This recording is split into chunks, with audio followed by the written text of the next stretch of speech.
back to basics virtual massage.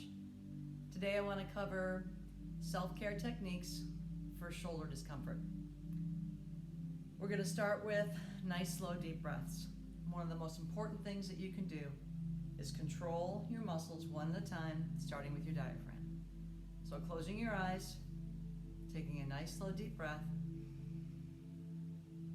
disengage when you exaggerate that exhale. Next thing I want you to do for shoulder discomfort, we're going to cover the pectoralis muscles, the deltoid muscles, some of the rotator cuff muscles, as well as the anterior serratus muscle. So let's get started. You'll need a tennis ball and a back knobber if you have it. If you don't have either, that's fine. I'll show you how you can use just your hands. So we're going to start laying down. Most of the time, people have pain in their shoulders during the night anyway. So let's start with it in a supine position. What do you do in the shoulder, neck, between the shoulder blades, top of the shoulder, front of the shoulder, wherever it is?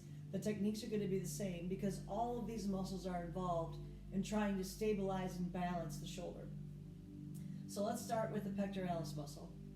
The muscle that all day is engaged holding your hands together for tasks that you're doing. You're going to lay with your arms next to your side.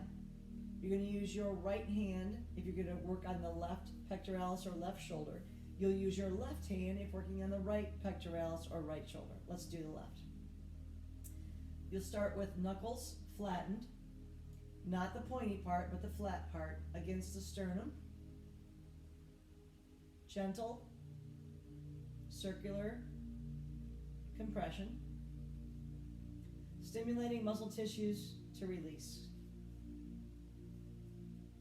Working from the sternum out towards, gliding gently out towards the front of your shoulder where this pectoralis muscle attaches to your arm.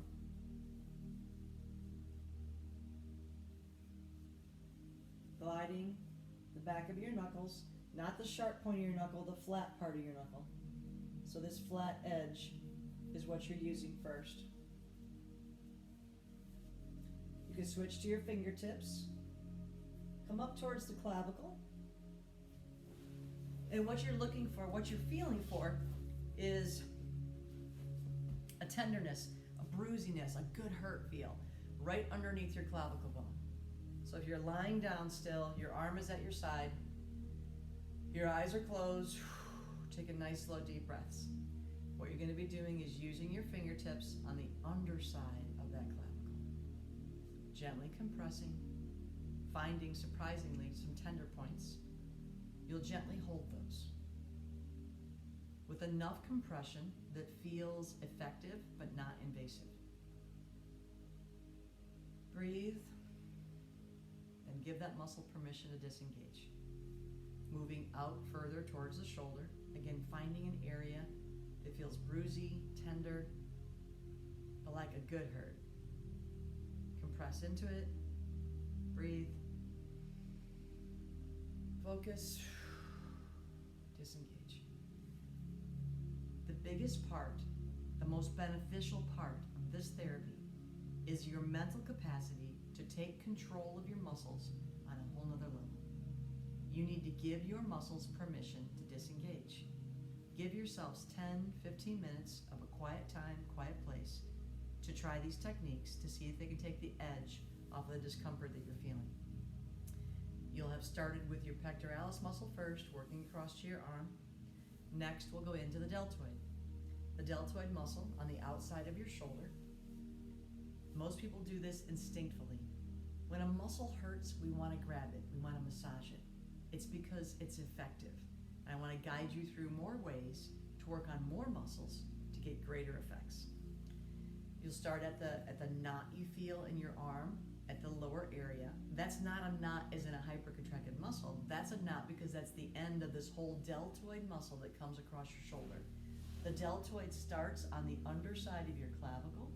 It starts on the top of your acromion process, this bone on the top of your shoulder, and on the under edge of your scapula. It's a U-shaped origin that comes across and down into your humerus here.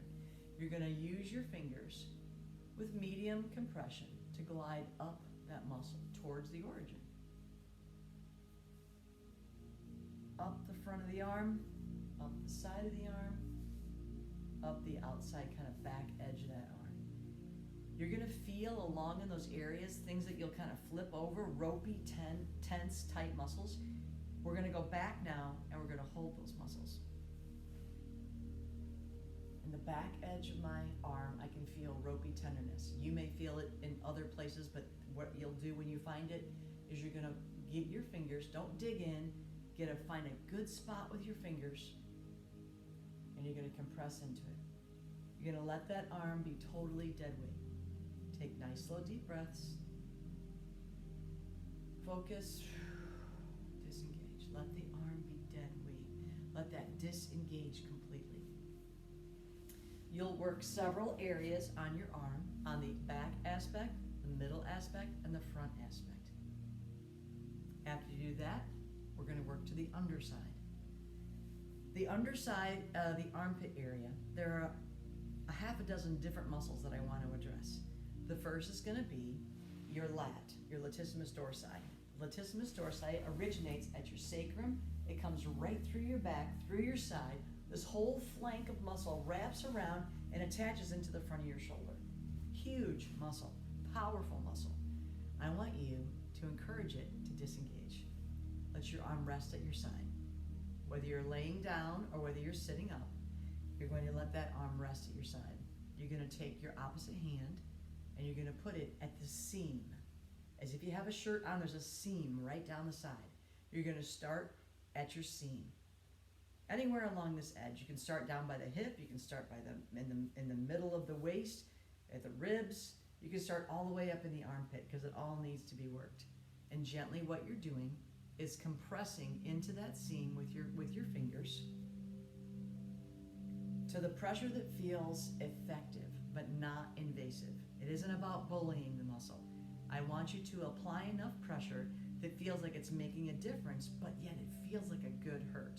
That's the correct pressure. Trust your body, trust your muscles. Instinctively, you'll know, oh yeah, that feels good. And that's the pressure you want to use. I know this because I work on myself every day. I'm active, and to stay active, I need to work on my muscles.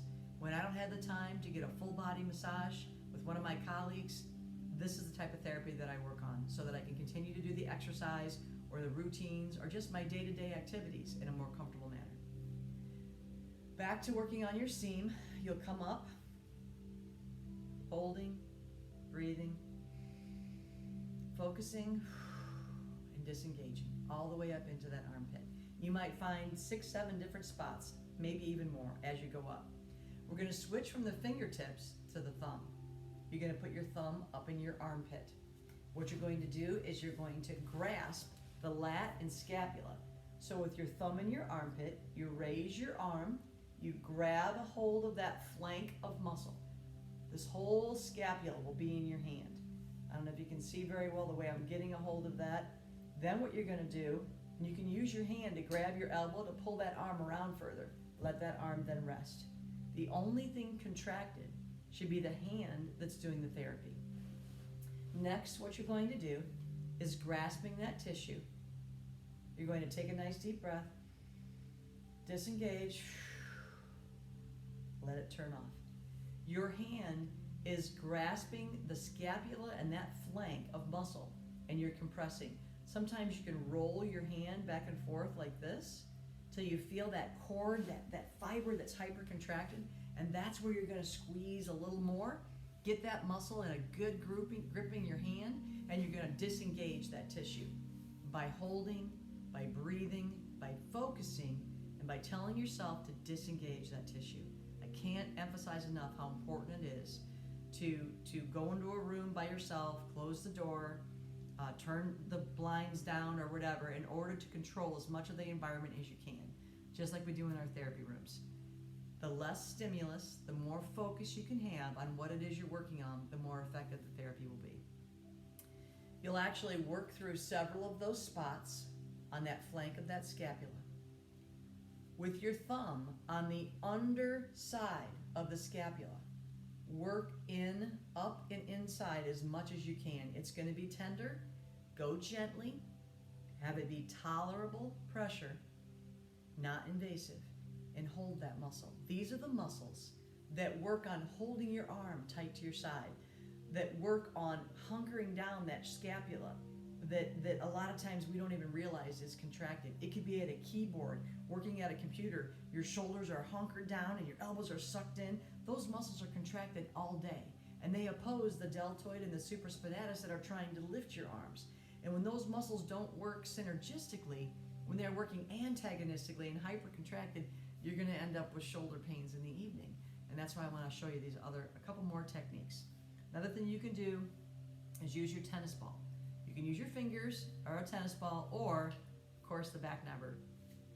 You'll lay back down, you're going to work. I'm going to stay seated so that you can see what it is that I'm doing. But if I were laying down, I'd be taking this tool into my back and using it like a lever up into my scapula, even between my scapulas.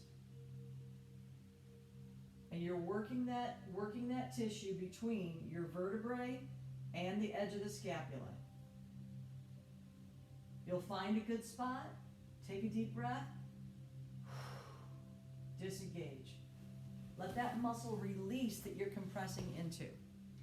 If you're laying down and using the tennis ball, you would lift that scapula up, put that ball back there, and you're looking for good hurt spots. The ball right now is between the edge of my scapula and my vertebrae. Let that arm be dead weight. Take a nice deep breath. Disengage. Give the muscles permission to turn off. You'll do the same thing if you're going to use the back knobber. Laying down behind you, up underneath the shoulder, prying it backwards, levering it backwards, pushing into that muscle to a tolerable tenderness. Don't be invasive. Just because X amount of pressure feels good doesn't mean 2X is better. Your body will let you know what's a good hurt. After you get those muscles to release, you could actually work on the bicep and the tricep. Those are the last two parts that I would hope might make a difference in shoulder discomfort. Not because your bicep or your tricep are hurting you, but because those muscles are part of the balance of the shoulder. You'll sit, let your arm rest on a table or a desk or on your leg. You're going to use your thumb into the bicep. Same technique, different area. Finding things that feel ropey and hypercontracted. Gently compressing into them. Breathing. Focusing. Disengaging. It's repetitive, I know, but it works. You'll work through the bicep with your thumb pushing into your arm, disengaging those hypercontracted tendons all the way up into the front of the shoulder. Sometimes I'll use my hand this way. I've even gone into the doorway, put my shoulder into the door jamb, and walked through the door, but let the shoulder be the compressed part. Finding that good hurt spot, breathing, focusing, and disengaging. It does help. The last thing you'll do is your tricep. Making a fist, using the pointy part of your knuckle, letting your arm rest out in front of you. You'll take your hand and put it on the back side of your tricep. So your elbow's here, you're sliding up a little higher, letting that arm open up, and you're using your knuckle in the back of the tricep. You can take a few, glides across the muscle first, up towards the arm, always up towards your heart. Whether I give you instruction on your legs or your torso or your arms or your neck, it's always going to be towards the heart. These are where our organs are. These are our filters. This is where you want the lactic acid and waste to get pushed towards. So working that tricep, once you find a good tender spot, a good hurt, you're going to compress against it. Take nice slow deep breaths. Close your eyes. And on the exhale, give that muscle permission to disengage. I hope these techniques help you. If you need further assistance or have more specific areas of pain or discomfort that you're concerned with, please call my office, 419-261-4142. I'm checking my answering machine, returning calls. I'd be happy to walk you through specific care for your pain relief. Thank you very much, and I hope you have a blessed day.